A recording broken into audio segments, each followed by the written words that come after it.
agenda. They have to damage my influence. They have to damage my influence. They can't sit there and let me be influential because I'm saying things that they don't like me saying. And there are people sitting around going, he's saying things counter to our message and counter to our narrative. Get rid of him. And they have a pretty standardized playbook. And this is probably one of the first times in history where their playbook just isn't working. Cancel him. Well, he's still around. Oh, well, lie about him in the news. Just say he touches chicks. Well, no one believes it. Oh, all the comments are on his side. Everyone's calling us liars. Okay, then do it again. Then do it again. Make up a new girl. Then do it again. Find someone else. Yeah. And they keep attacking me with the same weapons, but the bullets are bouncing off. And that doesn't give me a sense of calm. That doesn't make me think, ha ha ha, I'm invincible. It makes me think, uh-oh. It makes me think, uh-oh, because human life is cheap at the top. It's very cheap. Does it make you want to sit on the sidelines and be quiet and just kind of live a life with your family, your kids? Does it make you want to do that? Maybe all these attention is actually not a good thing. It's interesting. Because sometimes I analyze myself and think, why don't I just do that? Why don't I just disappear? You know, I don't need money. I don't need fame. Why don't I just disappear? And then you have to, I was saying this to my brother, and he was like, well, Genghis Khan didn't need Vienna. Some people are just wired that way. Like, Vienna's a long way from Kathmandu. Sometimes that's just the way it is, or Ulaanbaatar, I apologize, the capital of Mongolia. That's just the way some people are. If I see injustice, and if I see things which I believe to be false, I feel like I am obligated to say the truth. I can't explain why, even if at my own detriment. What am I doing this for? Like, it's to the detriment of my life.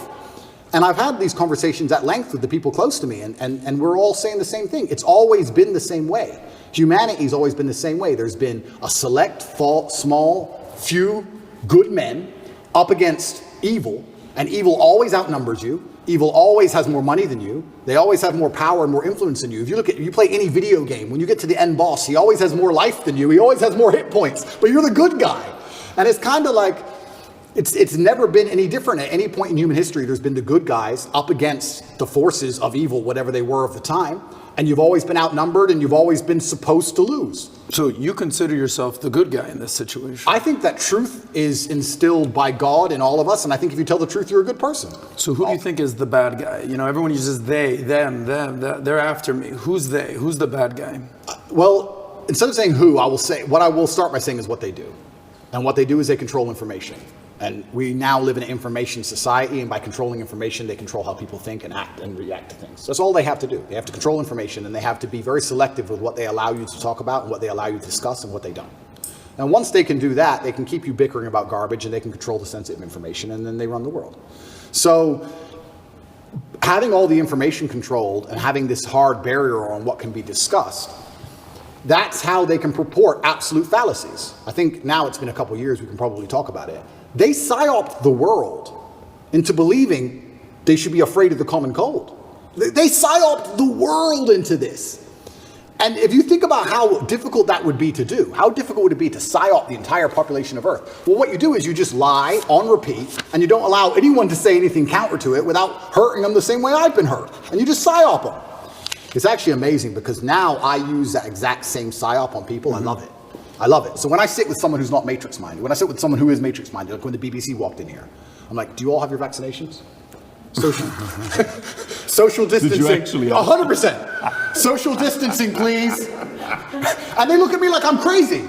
Well, how am I crazy? 2 years ago, you were telling me to do this. Now when I repeat your own worldview to you, I'm crazy.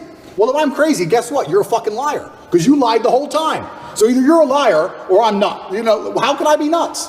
Put your fucking mask on. If I ever talk to any of these clowns again, they're going to be fully masked up. And I refuse. I don't care if you've had 2 booster jabs. No, I want all 6. All 6 injections. I want paperwork. Or get fucked. You're not coming in the house. Get fucked. I'm scared of COVID. It's dangerous. I believe the mainstream media. I'm scared. This word you keep using, PSYOP, I've never heard this word. It's short for psychological operations? Correct. Break that down. What exactly is a PSYOP? Yeah, a PSYOP is the matrix as a whole. It's like psychological operations are constant. They constantly decide how they want you to think and what they can do to make you believe that, right? There's a whole bunch of them they do. But it starts with tolerance. That's what I don't like about this whole guise of tolerance. It's not that I'm an intolerant person. It's not that I'm a bad person. It's not that I want to hurt other people. But when they keep pushing tolerance, what they're trying to say is have no standards or barriers or parameters for anything. That's what they want. You have to be tolerant. Tolerant of what? Tolerant of having your shop set on fire, tolerant of your kids being taught things you don't want, tolerant of crime, tolerant of your house being broken into. Like, tolerant of what? You're not allowed any hard barrier or any hard parameters as a man anymore. That's why they push tolerance. That's the beginning of it. That's the first stage. Once you accept absolute tolerance, well, then it's the end, isn't it? I'm tolerant of everything. I'll eat the bugs. Sure. You'll tolerate everything. I'll tolerate everything. I'm tolerant. Sure.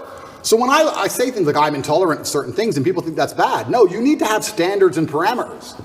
And that's one of the reasons they also attack me. I say that men should be allowed to have standards and parameters in a relationship and in their lives. We should be allowed to decide who we want to marry, and we should have standards for her. They have standards for us. We should allow ourselves to have standards for her. We should have standards in what we'll accept from a government and standards in what we'll accept from a police force. We should have standards as men. But they're trying to erode all of that, because once that's gone, then your brain is completely empty. And then once your brain's empty, they can just plug in the slave program, and then it's over, right? You're a tolerant person. You're a tolerant person. Good. You're a good slave. Slaves are exceptionally tolerant. So the shirt you wear is what? Escape the slave mind? Resist the slave. Resist the slave mind. What does that mean exactly? It's a better word, resist. Resist. Right? But I want to do this before we get into, because we got 5 hours, guys. We got plenty of time to get into a lot of different topics. So one, I do want to talk about BBC, the handling of the interview. I want to get your thoughts on it. I know there's been reactions, but I want to go a little bit deeper into it because I want to compare how your start with the interview with BBC started versus Philip Schofield versus Musk. I got all the first questions. We'll cover that. I want to talk about media. I want to talk about your evolution of your faith, atheist, Christian, Muslim, and then some of the things that's going on with politics right now. You know, maybe a little bit of Romania, you know, Trump. We'll cover what you're talking about with different things. It's funny you're saying monopoly on power. If you abuse it, now YouTube's turning around and saying, hey, you can talk about the election. We're no longer going to give the strike. So that doesn't work forever. First thing I want to talk about, I think the audience would like to know, for you and Tristan, 92 days in the dungeon, you know, you're in jail, your experience in there. We keep hearing about it, we read about it, but what was it like for you guys being in there? So I'll start by saying, and I have to make this clear, that the staff in the jail were exceptionally nice to me. They were very apologetic. The vibe was apologetic. Nobody was really treating me like a criminal. There were a few guys who were icy cold, I guess you could call them. They like to think of themselves as professional, but they were just inhuman. But over time, they warmed up, and I was exceptionally nice also to all the staff. Jail was terrible. I'm going to start by saying jail was terrible, and I was miserable inside of the jail cell. It's a good thing depression isn't real, because I would have been depressed. But I think in life that you get what you give, and I wanted to feel happier, so I tried my very best to make people happy. So when the old lady would bring me my food, I would sit and say, oh, this is the best food I've ever had. I've never had food this good. Did you cook this? I thought yesterday was the best, but you managed to surpass it again. How'd you do it? What's the magic ingredient? And I ended up making friends with them. Like I had grandmas in there, the old ladies cooking the food. And by trying to make people happy and smile all the time, I started to feel a lot happier.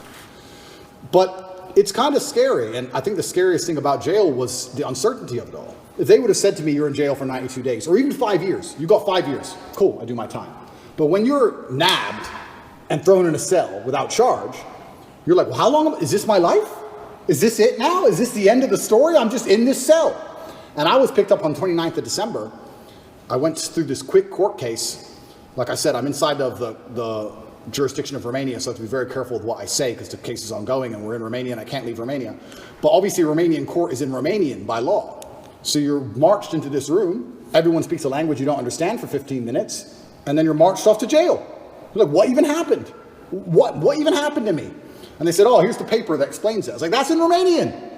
And they said, oh, don't worry, you'll get a translation to English by law. I was like, okay, that's fine. But because I was picked up on the 29th of December and there was New Year's Eve and holidays, it was 2 weeks before I even knew why I was in jail. 2 solid weeks I'm in jail. No one told me in English why I'm in jail. I had no idea what the charge. Can they do that? By law, you get it on the piece of paper in English, but it's translation, it's holiday, we need to find a translator, there's a delay. And you speak zero Romanian? Zero. So they said, oh yeah, human trafficking. I'm like, what do you mean human trafficking? Who? When? What? What is this? Took 2 weeks before I finally got a piece of paper, and then I realized what garbage it truly was. I mean, I knew it was garbage, but I was like, this is complete garbage. Yeah. So, yeah, I have endless stories from jail. It was certainly... I don't think jail teaches you much new. What it does is confirm everything you already know. It confirms everything you know about the reality of the outside world, that you need to be physically strong so that you're not attacked by others, and mentally strong so you're not attacked by yourself. You learn who's on your side and who isn't. You learn who's a coward and who's not. You learn who's an opportunist and who isn't. Your circle, you certainly learn a lot about the people around you when you go to a jail cell, that's for sure. But I remember it was New Year's Eve. When I was first picked up on the 29th of December, I was very sure I'd be out in 24 hours. I was like, there's no way they're going to keep me. For what? Like, this doesn't make sense.